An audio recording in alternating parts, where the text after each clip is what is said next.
what's happening, everybody? It's Ike from Flipside Music, back again after a couple weeks being out.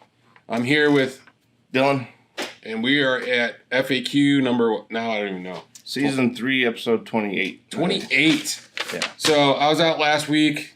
Well, the week before we missed because everything got jumbled up. Everything got effed. Yeah.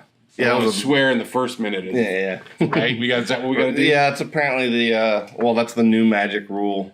I feel like we're all going to learn magic rules to follow the algorithm, and nobody knows where we're going. Yeah. I'm just about to.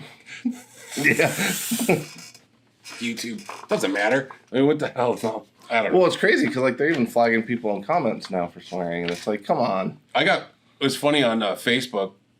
They pulled some picture I put up from 3 years ago on my personal page, and it was a joke. Oh yeah. It was just this convoluted mess of words that really didn't make a lot of sense. Mm-hmm. But it was all false. It was bullshit. Yeah. It was just like a bullshit statement that was funny, and they pulled it for being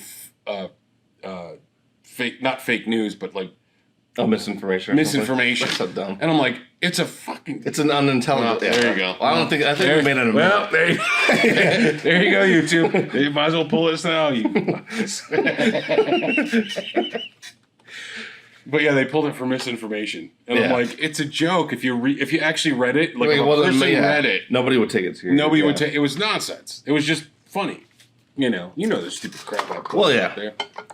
Yeah, I don't know. It does seem like it's getting a little out of hand. Yeah. But. So we're off the rails already. So yeah. Well, we had to fill it. We only have 3 questions this week, so yeah. So we got to fill it with banter. Yeah. But last week I was out because I had dental surgery.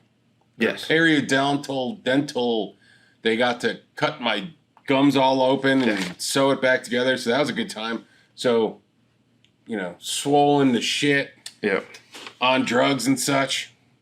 And they gave me painkillers too. Hey, that's what I did. I'll be here all week. 2 shows. Come back to the 7:30 show.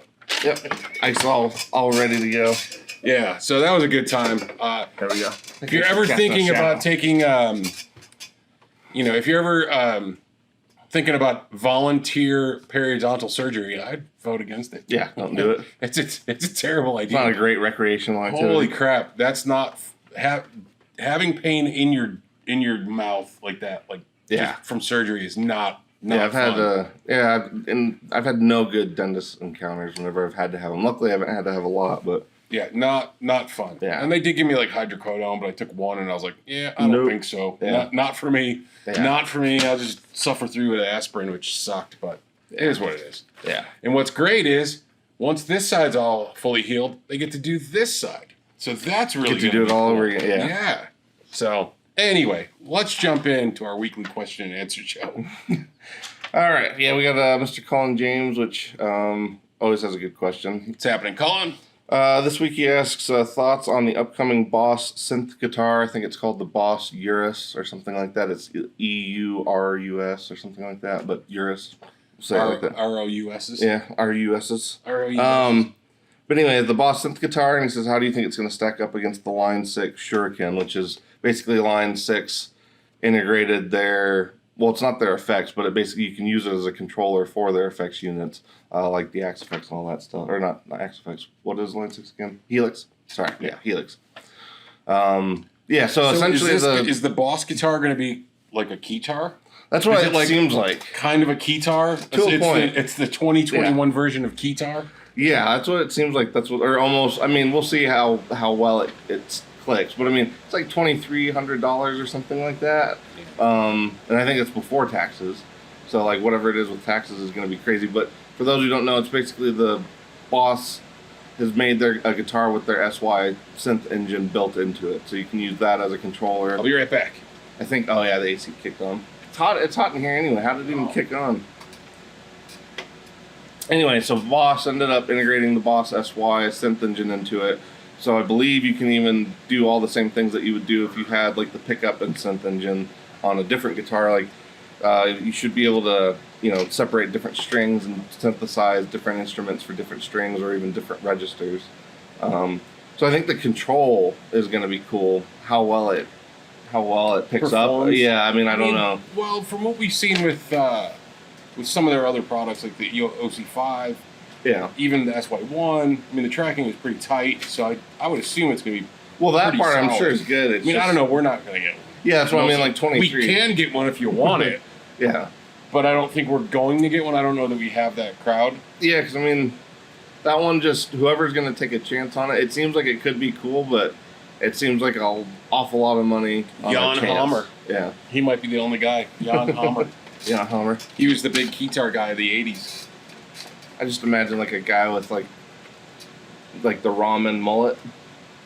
You know, where it looks like ramen noodle hair, but it's a mullet, so it's all curly. Oh yeah. Yeah, that's why I don't know if that's how he is, but I imagine the guitar playing guy would be like a ramen noodle hair mullet kind of guy.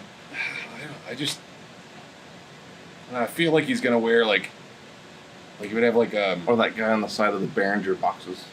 Oh, that guy. Yeah. I feel like he'd go. Anybody that would play, that would do that might be wearing like the '80s style jump jacket. Yeah. With the square corners. You know, like they're gonna bring that back. That or they have like the leotard. They're gonna bring back the leotard with the straps. You can't use that word anymore. You can't say that kind of stuff. Leotards. This is family. This is family YouTube. You can't say that stuff. It's called neoprene shorts. Call it by its technical name. Call it by its technical name, neoprene undertrow. Well, who took those and decided to make those into shorts? That was a terrible idea. Like the one, like the leotards were bad to begin with, but like the ones like the weightlifter ones when the '80s guys started doing the weightlifter ones with like the big boots, like that was so bad. That reminds me. So me and a buddy of mine way back in the '80s, we went to. We both were in school in Boston. Oh, so we decided on the weekend to go to Provincetown. Now, I remember. Yeah. So if anybody knows anything about Provincetown, it's a colorful part of Massachusetts. It's on the hook. It's really actually very cool little town. Well, me and Danny didn't know anything about it. We just thought it was a cool place to go. And as soon as we pulled into town, because we heard there was a cool head shop there, so that's what we were. That was the focus. That's why we were kind of going, is just for a cool drive. This is the '80s, so we're in a CRX, like a Honda CRX. We're wedged into that with a case of beer and a cooler in the back, and we're just like driving. You know, I mean, that's how we did it. I don't suggest that. Those were the '80s, and things were laxed, and it was stupid. I know, I get it, because I'm not old. But that's what happened. And we get there. We didn't know anything about the town, but the first thing we saw as we kind of crested this hill, there's this dude walking down the street, not wearing nothing but a wrestler uniform. Oh, and we're like, what kind of town is this? What kind of town is this? And then we found out by just driving around the town a little bit. And we're like, it was actually a really cool place, but we went to the head shop. Yeah.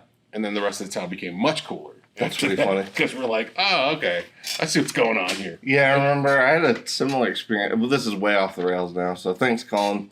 Has nothing to do with, That's how we just sit back and enjoy this one. No, I had a similar thing when I went to, so I had a friend that was visiting, that we went to school together in Arkansas, and he ended up bringing a friend with him, but that buddy was fairly conservative compared to the two of us, and actually my buddy was also like kind of raised in a more conservative home, but he just didn't really lean that way socially. Mm-hmm. And so anyway, we were trying to make our way through Denver, and I'm trying to remember what was the goal. We were just trying to get through town, and like it was so packed, we basically couldn't get through. So we decided we'd just park and start walking because we couldn't get through with a car. I see where this is going. And so we're walking along, and like everything's fine. I'm like, oh, cool, they're doing like a parade or something, and we're going around, and then we come around the corner, and then this gigantic dude, guy must have been like 6'6", probably 450, maybe 500 pounds, like big old, but it was all like right in his gut, big like globe gut. Anyway, he was in a thong, and he had some tassels on his nipples, and then he had like one of those little spinny helicopter hats, and he was riding a unicycle.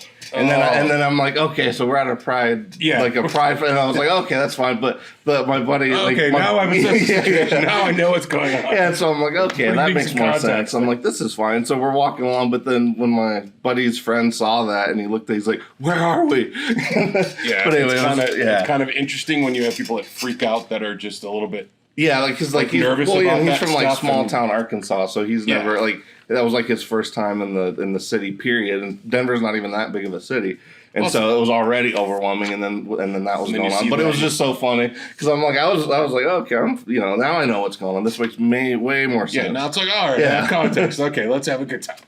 Well, that's like people that don't. Sorry, we're off the rails. That's like people that go to like New York City, and then I see people that post like these videos on like YouTube or something Yeah. about some weird shit that's going on in the subway. I'm like, Oh, yeah. that's every day. Right. Anybody that lives there realizes like that's normal shit. Well, that's like watching some of everyday those, stuff. 'cause And it's like, there's like the whole group that just Nah. keeps walking, like they look, but they just keep like they've seen it Yeah. a million times. Like, See, oh, because yeah. after a while you're like, I've seen the weirdest shit. Nothing. Yeah. There's some Well, dude taking a dump in a janitor's bucket. I guess I'll just keep walking. Just keep going. None of my Yeah. business. It's a none of my business kind of thing. Right. But I remember when I moved from New York to San Diego, and I remember I was walking down the street, and some guy, he's got like green hair and spikes, and he was all dressed kind of, almost punk rock but weirder. Yeah, Very, like glam punk rock. or yeah, like something. very Yeah. odd. Yeah. And he's walking, and he's just kind of being weird, and I'm just walking. I was going to work. Yeah. And the guy goes, "Ugh." Like I go, fuck you, get the fuck out of here. Like, Yeah. and he just looked at me. I'm like Your New literally York came out, yeah. I was like, get the fuck out of here. Yeah. It was just so weird because he was trying to like he was freak gonna you out, frighten me yeah. or freak me out. I'm like, come on, bro. You got That's no a good one. idea. Keep walking. That's funny. It's just so stupid. All right, sorry. Way off the back on rails. track. Yeah. Back on track. All right. Oh shit. Let's ask Ben Coombs. All right. We'll start with the Because- short one, then go to the big one. Yeah. So Ben Coombs, our preferred Canadian YouTuber, who I saw this morning on our RJ Roncilio's Sweet. Cool. live stream. Making the rounds. Yeah, it was on, and I was like, oh, yeah, watch. Yeah. Anyway, Ben asks, thoughts on Resonator guitars? I think they're cool. Yeah, I was gonna say I think they're pretty cool. I feel like in Colorado, I don't know. I mean, I'm sure a lot of places do, but I feel like a lot of the bands, like the mountain bands up in the like all the mountain towns, Resonators were like bands in the mountains. yeah, well, yeah. Well, you know what I meant, but yeah. Is that Like, what you're well, talking because about? like there's to me like I guess when you're in Colorado, I feel like the mountain bands like it means something different. Like I feel like people think it's just a bunch of weird hill people.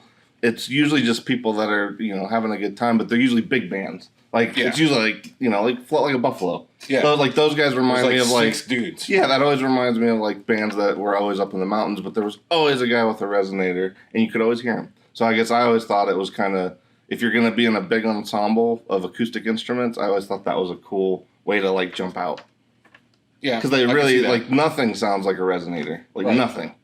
Yeah. And you're getting that Yeah, where that it would kinda fit tinny. where it would fit in the mix. Right. Is going to be. It's not going to get really drowned out. Right. I think they're cool. I think they're super cool sounding. Great with alternate picking or Right. alternate tunings. Great yeah. with slide. So Yeah, I think you especially, can like, really C get that. sounds cool. Yeah. You can really get that kind of Americana, folky, but Right. you can also get that bluegrassy thing going on with that. So I like Resonators because of that Americana feel. Right. So Yeah. that's where I go. I think they're pretty signature, so that's why. I mean, I think they're cool just because nothing else sounds like them. Like even the like the weird full like I forgot, was it the tricones? Is that the ones we had from? Those sounded cool because I'd From never Republic, yeah. I'd never heard one that was quite that elaborate. So Yeah. like hearing the difference between each one was actually pretty cool too. Cool stuff. If you can get a good deal on one Yeah. that plays well, I'd say it. Check out Republic guitars. They make really cool ones. Right. Most of their stuff is like $750, $800. You comparable, and it's got cool looks to it and really good. We carry them. We just haven't been able to get any for a while, months. yeah. So they're backed up like everybody else. Yeah, everybody's having supply chain issues. Okay. Next All right, question. big one from Nothing Here. He says some metal players like Kurt Ballou, I can't remember if I'm saying that right or not, from Converge often uses Filtertron pickups as well as Gojira's Joe DePlanter's signature pickups or low output PAFs. So he's saying both are outside the normal style of pickups for many modern metal players who often gravitate towards high output humbuckers. So he's saying in this vein or in this discussion, what are some other gear options, pickups, amps, pedals that you've seen that seem kind of outside the norm for a style of music, but it just works anyway?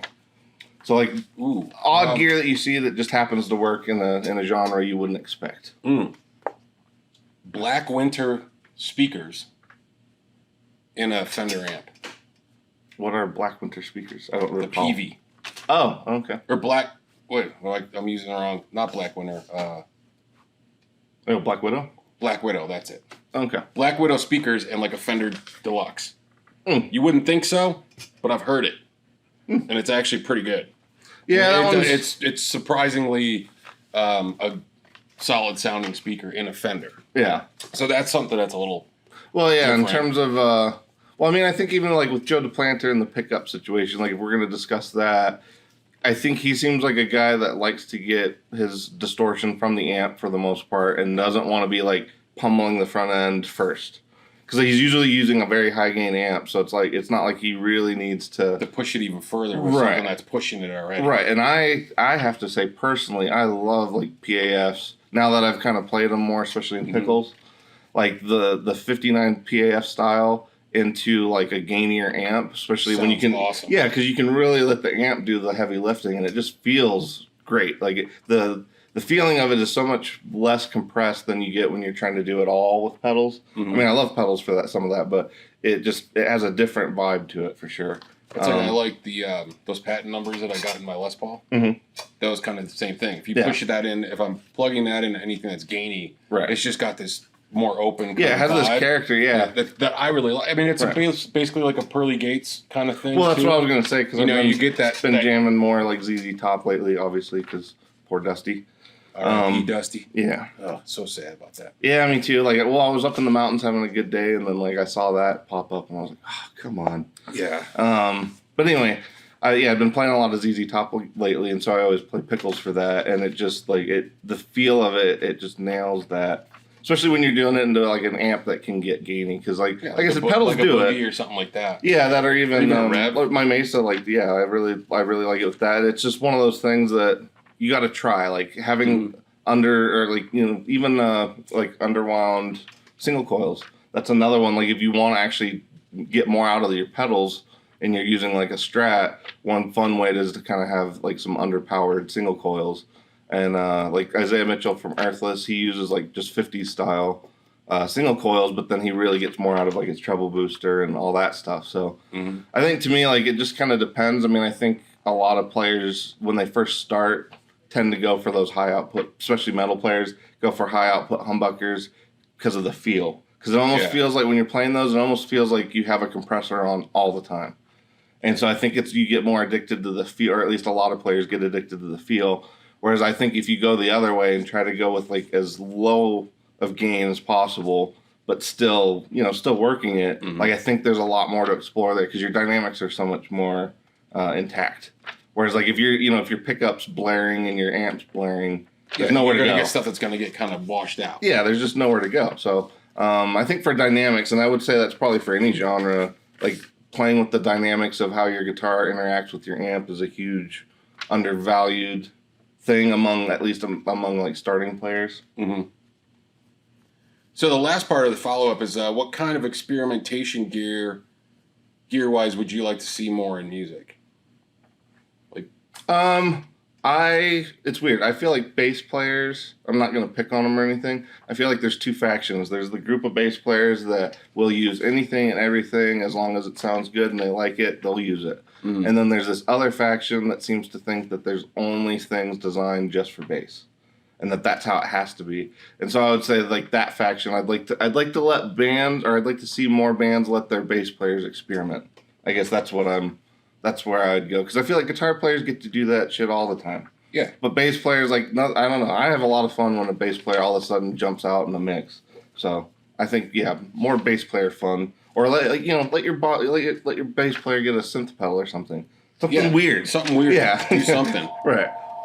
So what And it's not let. It's just that a lot of guitar players and bands, or bands in general, do kind of limit the bass player. Like, here, you're just there in the low end. Stay right there. Yeah. And I'm like, let them free. What else do you think would be cool as far as experimentation stuff? Is what he's asking too.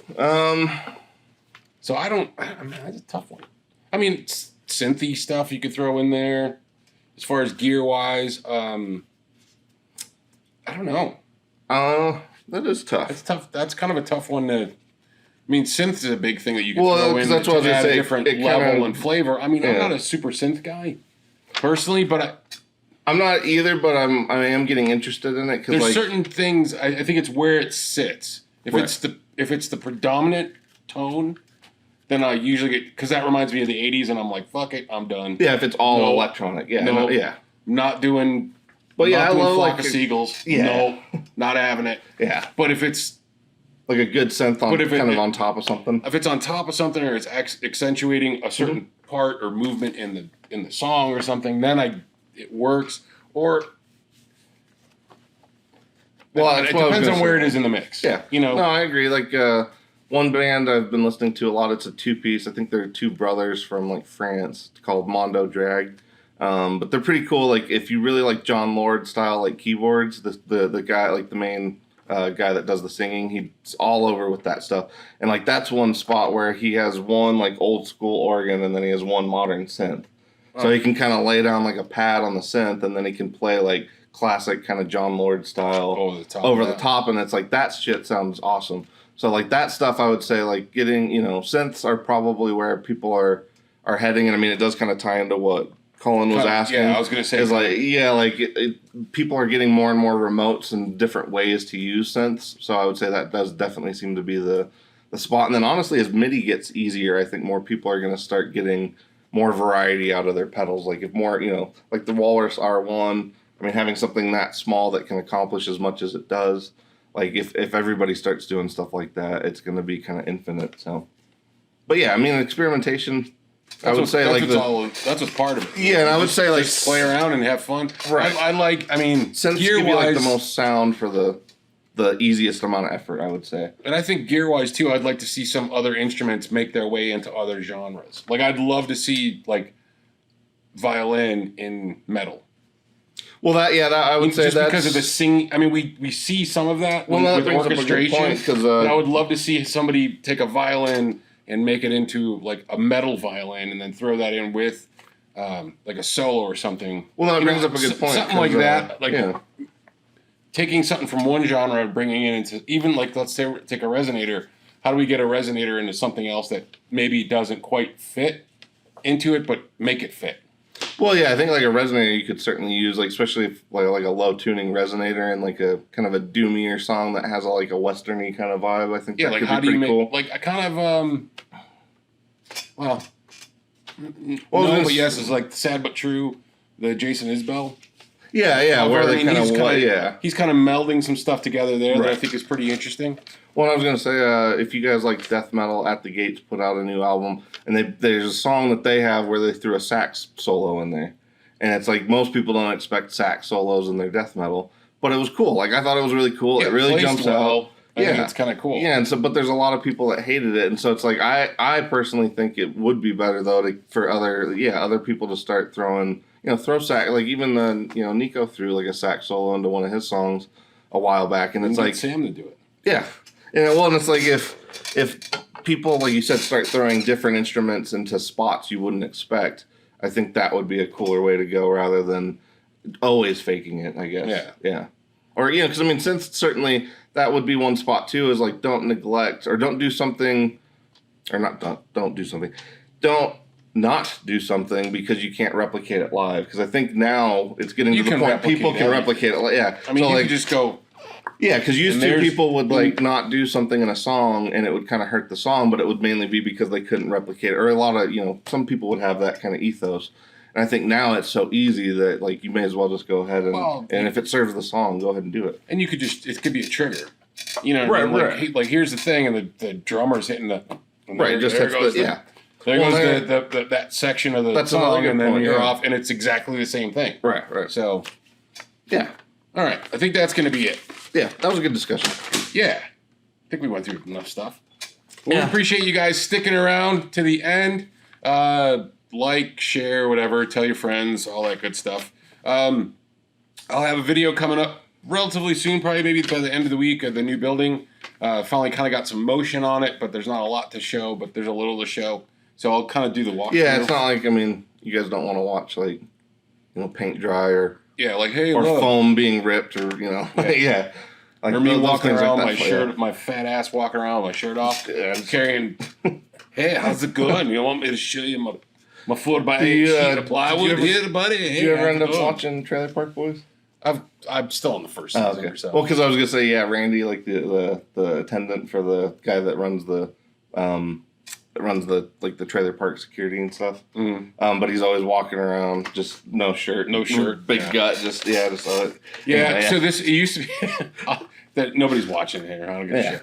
So it used to be a dance studio, the back. So I'm ripping up the flooring so we just get it back down to concrete. So because we're going to use it as our warehouse. So there's one wall that's just full of mirrors, and the AC is out in that we're getting it fixed. So it's out, and it's been super hot here in Colorado. So I'm just kind of working back there with my shirt off, and I'm looking at this mirror, and I'm like, oh no, you gotta do a sit. You need a salad, and you need a sit up. Yeah. At least maybe a lot more sit ups. Like one bite of salad, one sit up, then one I'm staple. Like, we're gonna have, so I was like, I'm doing it. And I look and I'm like, oh no. One salad. We're gonna have one sit up. Yeah. And one and one beer. Yeah. And one light beer. One light beer. Yeah. So I'm like, yeah, I'm gonna have to work on this. So I'm on a quest now. Anyway, I think that's as hot as it is. We can just sweat it out because it's been ridiculous lately. It's been been ridiculous. I don't ever remember like a month straight of just 90s. It's happened before. Yeah, but I mean, like it's been a while. Like a month, just like no breaks, just 90s. Yeah, it's been brutal. Yeah. But anyway, all right, that's it. And now we're off to the weather. It's like, I love watching those videos until they start talking about the weather. Well, we got all kinds of great stuff in. We got like pride festivals and go. All kinds of stuff in there. Rock me like a tornado. All right. See you guys on the flip side.